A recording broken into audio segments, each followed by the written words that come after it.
In this video, we'll look at a few more examples illustrating the process of Gaussian elimination.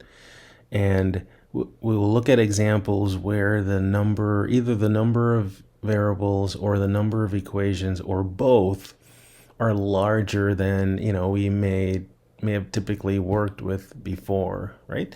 So in our first example, we have a 3 by 4 system. 3 because you have your 3 equations, and then 4 because we have our 4 variables, x1, x2, x3, x4, right? And you can see that this system is not in a triangular form. Now, to get it in a triangular form, what we would want to do, again, let me draw that little line there. Now, since this system has more variables than equations, the triangular form might not look like a perfect triangle. Like a perfect triangle, it would come all the way down, go all the way up, and then all the way across, right? But we don't have a fourth equation that, that gives us like this really nice diagonal right here, right? But as far as what terms we want to eliminate, well, we want to eliminate everything below this dotted line. So we want to eliminate the 3x1, the 2x1, and then the negative 4x2, right? The way the system was set up, they have the 4x1, that would be our pivot that we should use to eliminate the 3x1 and the 2x1, right? Now, having a pivot that's not equal to 1, it just makes the arithmetic a little bit easier, right? So if we could be, kind of clever in the way we use these elementary operations and somehow get a 1 in this position, then it will make it easier to eliminate the terms below, right? So basically, I'll just say this, ideally, the coefficient of a pivot should be 1.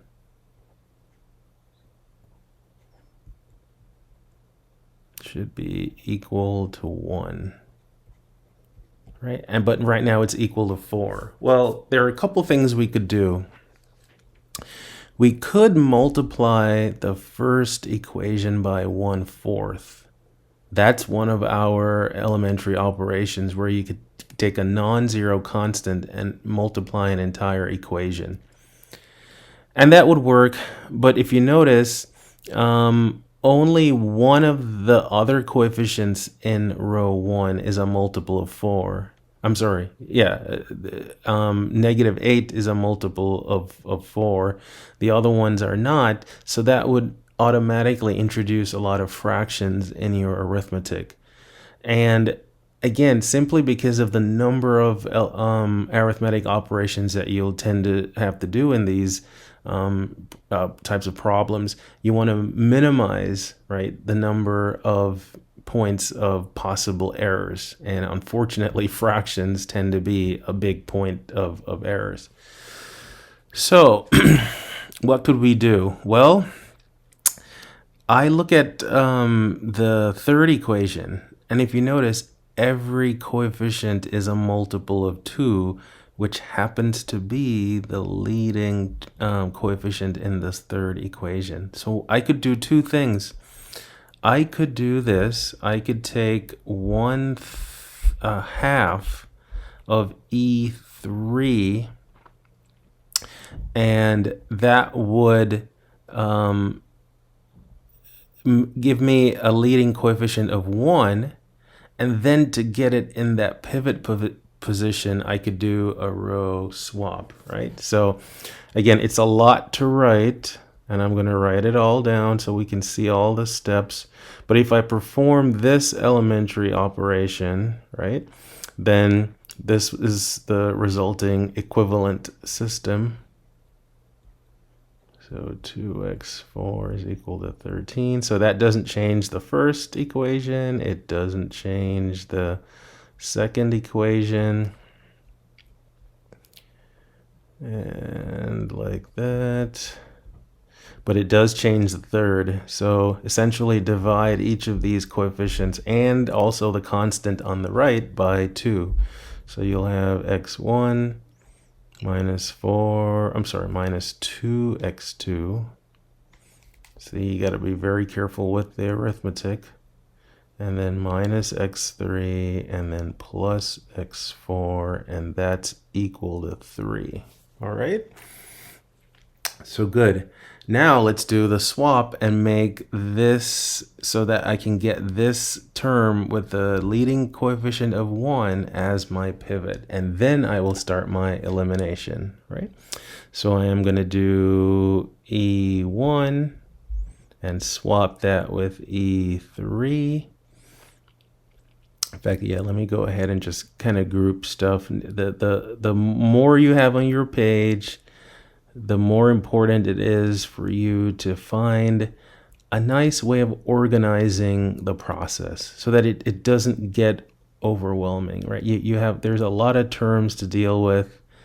The process itself is not very difficult. It calls for a lot of organization, right?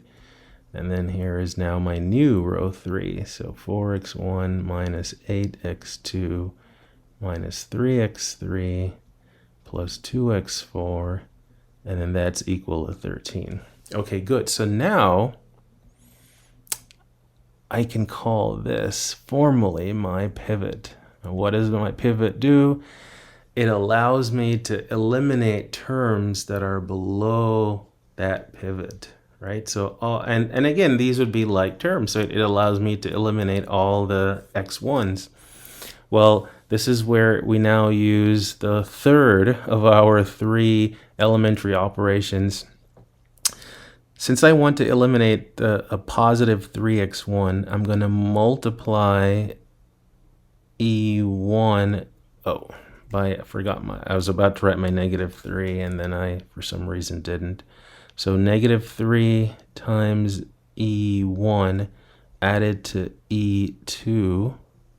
And then also, and that will eliminate this term, and then also do negative 4E1 added to E3. That will eliminate the positive 4x1 term, right? So let's see what happens now. So that doesn't affect my first equation. It's now kind of set in stone in some ways. And now when I perform, so we're going to multiply the top equation by negative 3 and then add it to the bottom equation. So I'll have 0x1 there. A negative 3 times this term will give me a positive 6x2 plus negative 4x2. So that gives me a 2x2. And then similarly, negative 3 times negative 1, that's a positive 3, plus a negative 1, that's another plus 2x3. And then finally, negative 3 times x4 plus another negative 3x4, that is minus 6x4. And then a negative 3 times a positive 3, that's a negative 9, plus 5, that's negative 4. And now let's repeat the process, but now using this operation, multiplying the first equation by negative 4, and then adding it to the third equation. Let's see, so the positive 4x1 goes away. Then I have a positive 8x2 minus 8x2. So good, I get to eliminate that term as well. And then I have a positive 4x3 minus 3x3. That's 1x3. And then what do we have here? Negative 4x4 plus 2x4. That's a negative 2x4. and then my constant, negative 4 times 3, that's a negative 12, plus 13, that's 1, right? And now that system is in a triangular form. Now, so if we if we now yeah, let me indicate here so that this is in a triangular form, right? But again, keep in mind we only have 3 equations, but we have 4 unknowns, right? So I'm gonna circle the leading terms. So that's a leading term, that's a leading term, that's a leading term. And they all kind of fall on that diagonal. Like I said, it's not a perfect diagonal because it doesn't go all the way down to an x4. But we have 3 leading terms, but x4 is not. So what do we do? What does that really mean, right? Well, it turns out if you have a system in triangular form, right, and that's key. So in fact, let me make that statement. So if a system is in triangular form, like this one is, and you have more equations than variables, right? So, and there are more equations than variables, there will be at least one free variable or parameter in your solution set, right? So there will be at least one free variable. And then what does that mean? Well, it means you have to have infinitely many solutions, right? So one free variable. And how do we identify which one is free? And this is the beauty of the triangular form. It's every variable that is not a leading term, right? So any variable that's not a leading variable or a leading term, then it has to be free. And that means, voila, x4 is free, right? Because x4 never starts an equation. It's never x4 and then equals something. See, if we had another term down here, as long as there was no strange contradiction, then we would be able to isolate x4, and then we could use our back substitution all the way and then get the unique solution for x1, x2, x3, x4. But because it's free, then there's not going to be a unique solution, but we have a way of handling that. So let's see how it looks, what it looks like in terms of writing up our answer. So we still use some parameter. I'll go ahead and use t. So let x4 be equal to t, any real number, right? Then remember what we do after we have our once we've identified our free variable, then we plug it back in and solve for the other variables, which means I have to now figure out what x3 is. But I can do that because I can replace x4 with this parameter t, right? So then I'm going to write it like this. So x3 minus 2t is equal to 1. So then I can figure out what x3 would have to be after assigning any number to x4. It would be whatever that number is times 2 plus 1. Right? And then now that we don't have specific values, but we have expressions for x4 and x3, we can use the second equation, right, and solve for x2, right? So the second equation tells me that 2x2 plus 2 times x3, which is this, 2t plus 1, and then minus 6 times x4, which is equal to t, that has to be equal to negative 4, right? So let's do our algebra. So we have 2x2, distribute the 2, so that's 4t plus 2 minus 6t is equal to negative 4. Collecting like terms on this side, 2x2 minus 2t plus 2 is equal to negative 4. Adding the terms, so again, we want to isolate x2.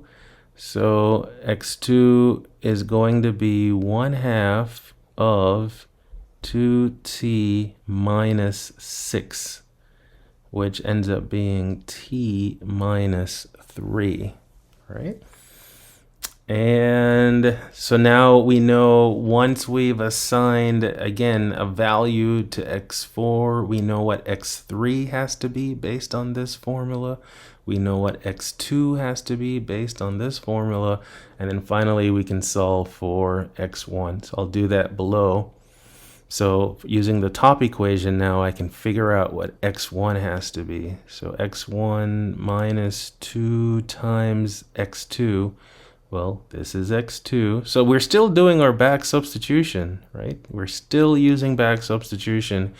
We just, we don't have specific numbers. We can't have specific numbers for these variables because there are infinitely many of them, right? But instead we have algebraic expressions.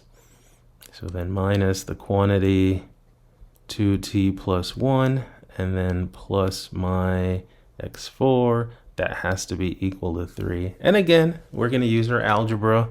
Let's see what we have.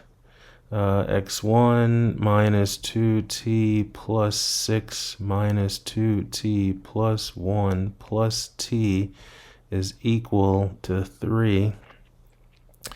Collecting like terms, what do we have? We have x1 minus 3t plus 7 is equal to 3. Isolating x1, we have 3t minus 4.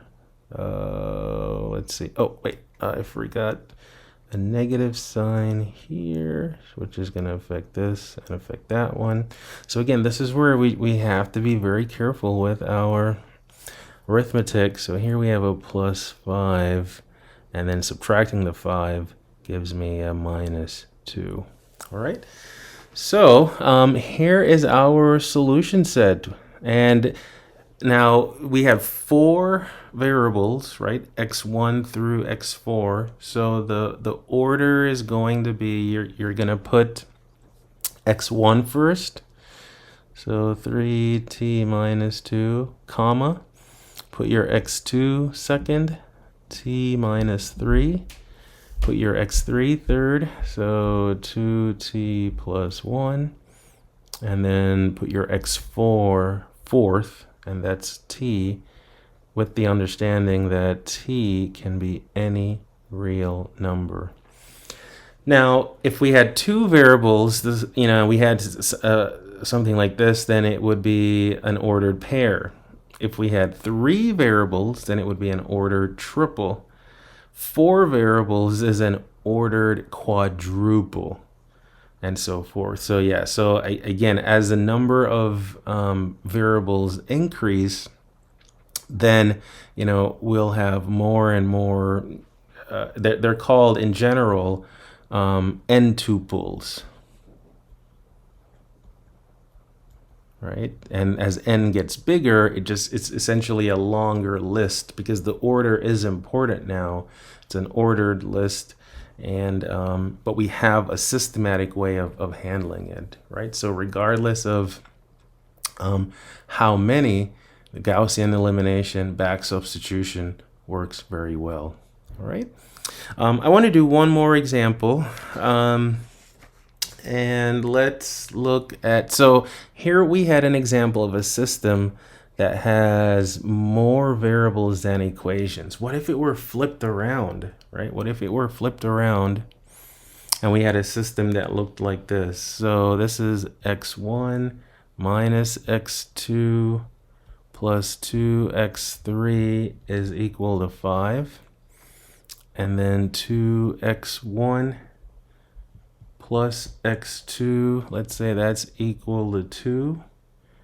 x1 plus 8x2 minus x3 is equal to 3.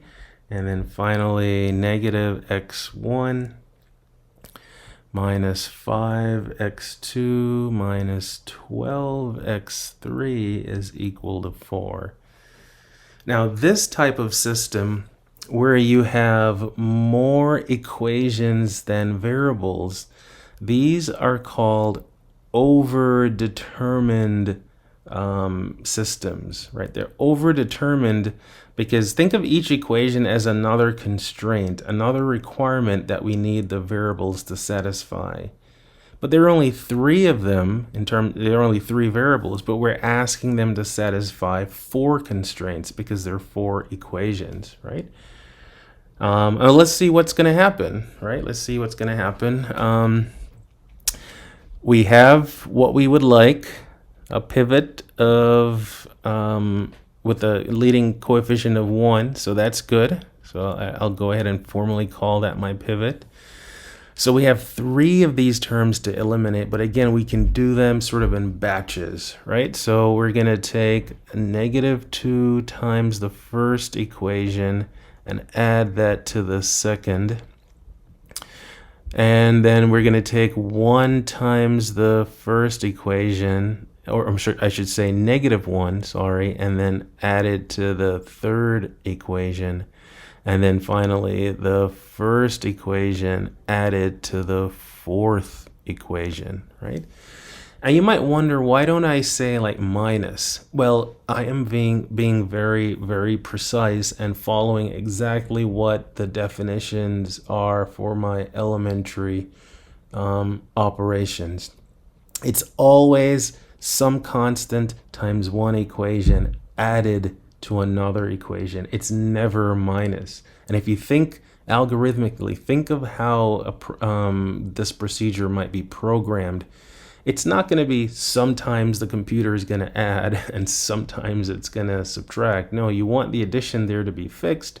And if you happen to need a negative constant, then you can do that because we can use any real number. We just need our negative multiplier there, right?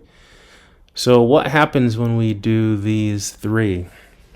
Well, so the first equation stays the same. So x1 minus x2 plus 2x3 is equal to 5. So that's there. The second equation, and again, please follow along, do the arithmetic. Again, if you might even want to pause the video and go through and write down what the resulting equivalent system would be, and then you can check. I'm going to go ahead and write the resulting things down. So then we'll have 3x2 and then minus 4x3. That's equal to -8. And then 9x2 minus 3x3. That's equal to -2. And then finally, the fourth equation becomes -6x2 minus 10x3, and then that's equal to 9, right? Okay, so looking at this, so it's not quite triangular. Now, again, for it to be triangular, we want to eliminate pretty much all of these terms. So let me draw my little line in the original one. Basically that, right? And again, that's a little strange too. It doesn't, because we could potentially have an x3 here, and then we're eliminating this x3 below. All right, but let's see if it's achievable. So in this case, I don't think I'm looking at all these three equations here. I don't see one where all the coefficients have the same essential like greatest common factor, right? So I'm just going to use this as my pivot.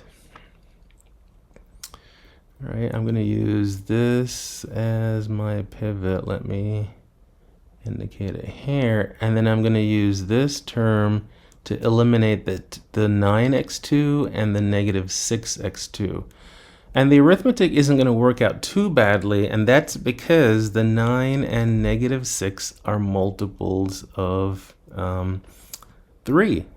So here are the next set of elementary operations. I'm going to take negative 3 times the second equation and add that to the third equation.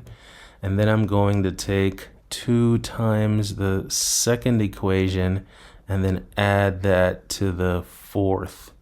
When I do that, let's look at the resulting system.